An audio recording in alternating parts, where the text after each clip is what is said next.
The mashed potatoes were still steaming, practically begging for a dollop of butter and a sprinkle of chives, when I reached for the ladle.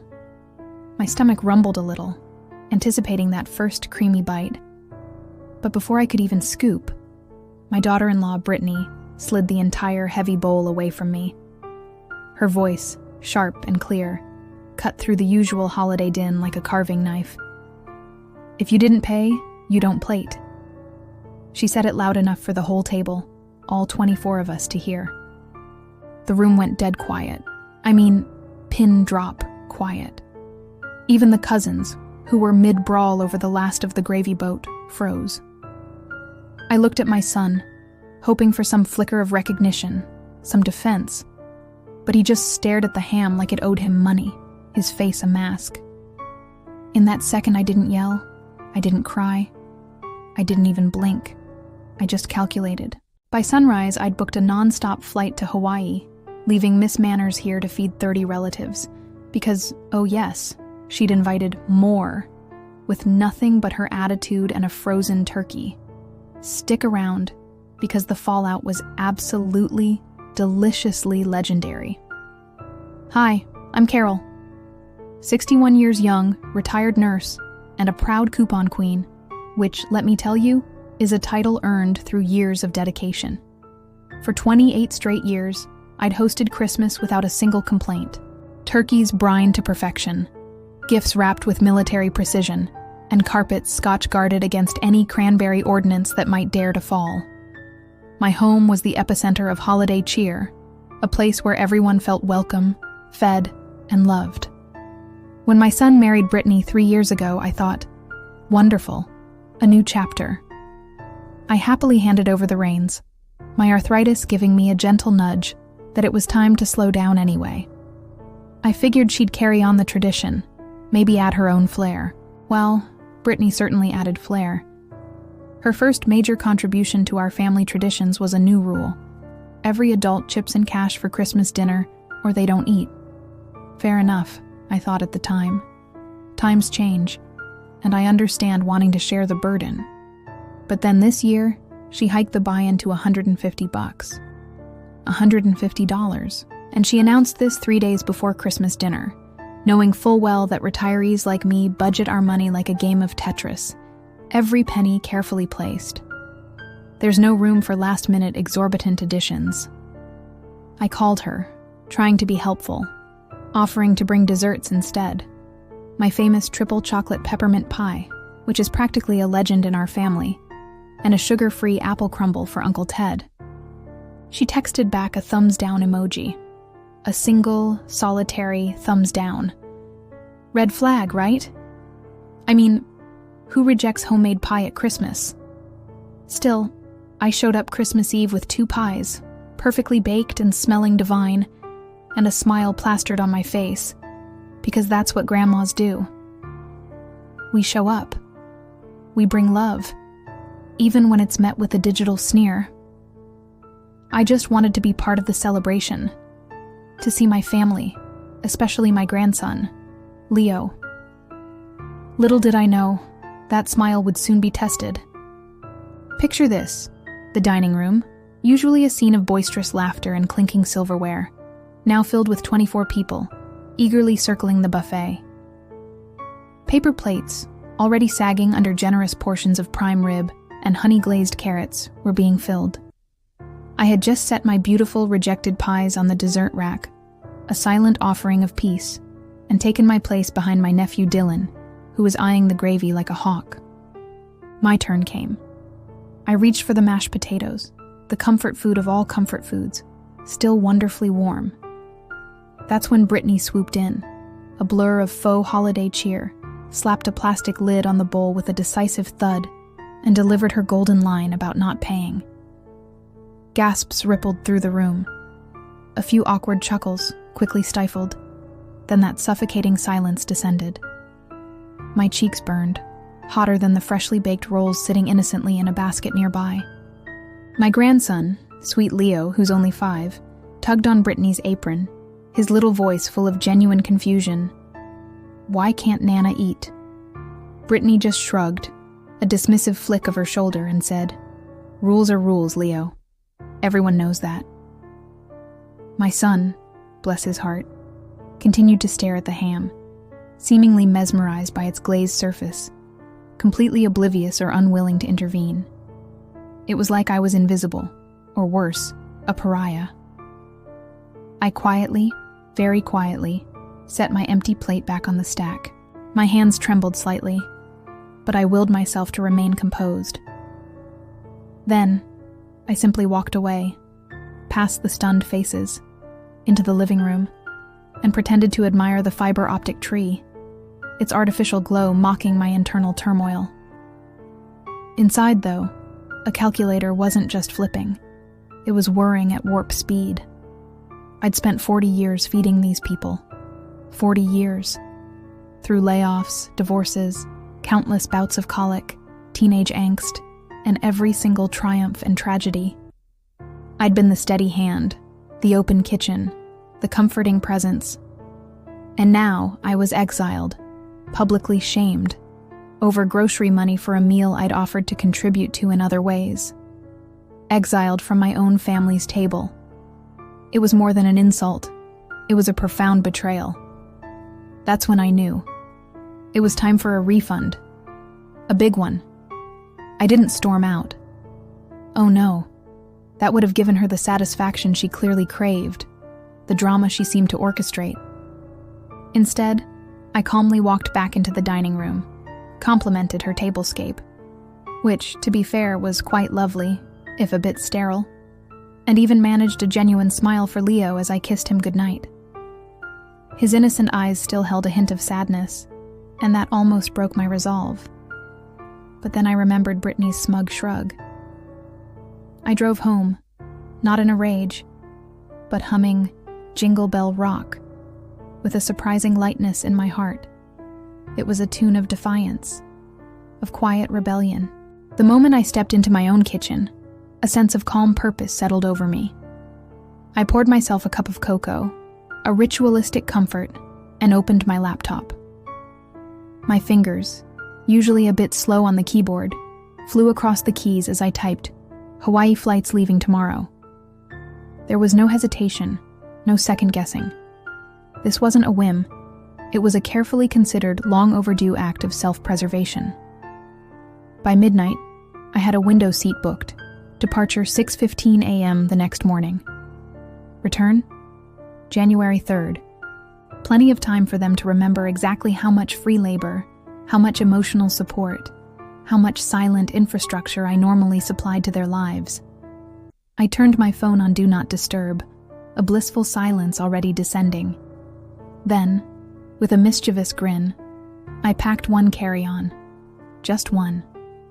My favorite swimsuit, a couple of brightly colored sarongs, industrial-strength sunscreen, and, of course, the 2 perfectly good pies Brittany had so haughtily rejected. If I was going down, I was going down with chocolate crust, enjoying every single crumb. Those pies, sitting there in my fridge, became a symbol. Not of my rejection, but of my liberation. While the rest of the household, presumably, was unwrapping gifts and navigating the usual Christmas morning chaos, I was quietly Ubering to the airport. The pre-dawn streets were wonderfully empty, a stark contrast to the emotional clutter I was leaving behind. I left my Christmas tree lights blinking, a small defiant beacon, and a note on the counter. Simple, elegant, and to the point. Gone to find a warmer welcome. Aloha. No forwarding address, no lengthy explanations, no apologies. I powered my phone off before the first frantic relative could even think to call, demanding to know where I'd hidden the extra chairs, or the emergency batteries for the new toys, or the secret stash of wrapping paper. Up in the sky, sipping a ridiculously sweet pineapple juice at 35,000 feet, I pictured it all unfolding. Brittany, frantically fielding texts, her perfect tablescape probably already in disarray. Where are the tablecloths? Who knows the Wi-Fi password? Does anyone have the recipe for Aunt Edna's famous eggnog? A little smirk played on my lips. Spoiler alert, I do. And that recipe, along with a dozen other family secrets, died with me for the next 10 glorious days. The feeling wasn't malicious, not entirely. It was a profound sense of relief, a shedding of a burden I hadn't realized I'd been carrying for so long. The plane ascended, carrying me away from the obligation, the subtle digs, the unspoken expectations, and the blatant disrespect. I watched the clouds roll by, feeling lighter than I had in years, truly free. I didn't learn the full extent of the fallout until I finally resurfaced in Honolulu, refreshed and gloriously tanned, and tentatively turned my phone back on. The sheer volume of notifications almost crashed it. 42 voicemails. 42. My heart did a little flutter, a mix of apprehension and, I have to admit, a tiny thrill. The highlights, once I sifted through the panicked messages, were pure gold. The caterer, the one Brittany had hired to handle the 30 guests she'd invited, had canceled. Why? Because Brittany's check bounced. Apparently, she'd been counting on my $150 to pad the pot and cover the deposit. Oh, the irony. My son, in a valiant but clearly misguided attempt to salvage dinner, tried to cook. He managed to set off the smoke alarm, which then triggered a visit from the fire department. I could almost smell the burnt offering through the phone. Cousin Tracy, bless her well-meaning but utterly chaotic heart, volunteered to grocery shop. She returned with 40 pounds of chicken wings. 40 pounds! Because they were on sale, she'd chirped.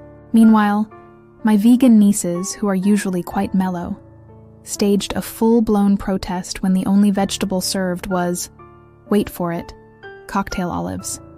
Just olives. The stories were endless, each more disastrous than the last.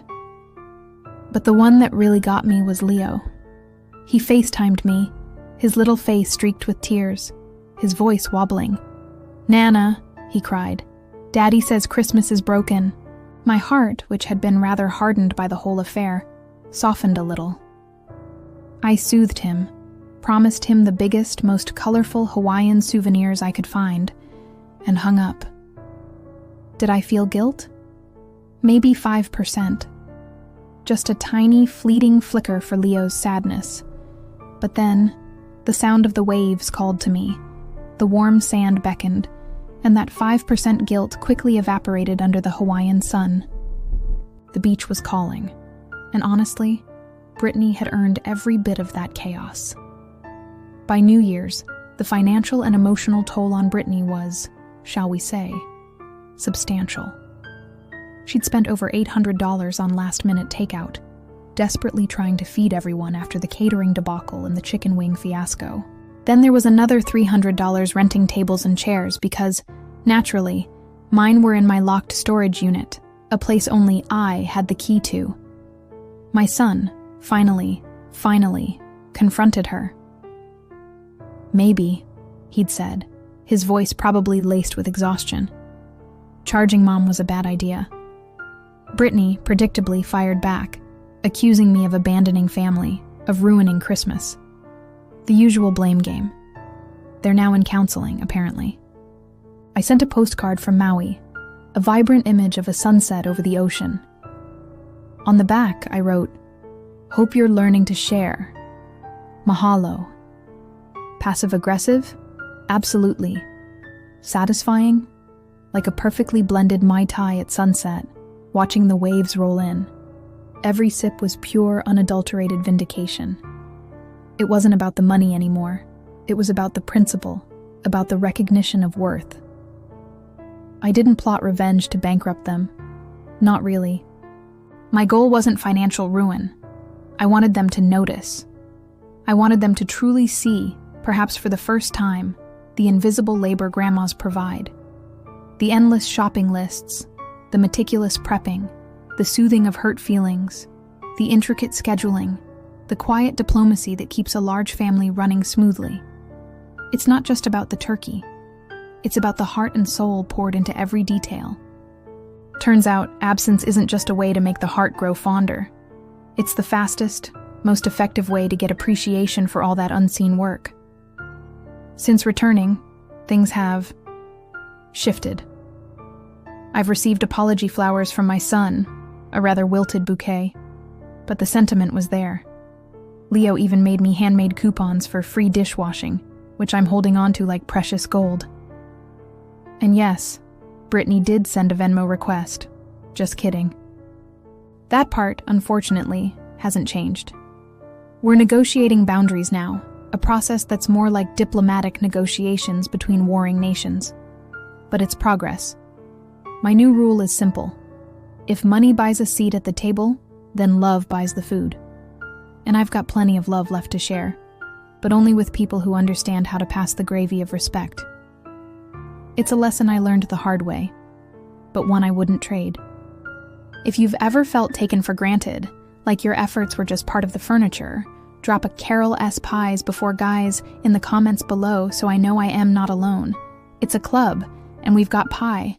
Smash that subscribe button if you like your family drama with a side of justice and a tan line, and share this video with anyone who is fantasizing about a silent but sunny escape from their own holiday mayhem.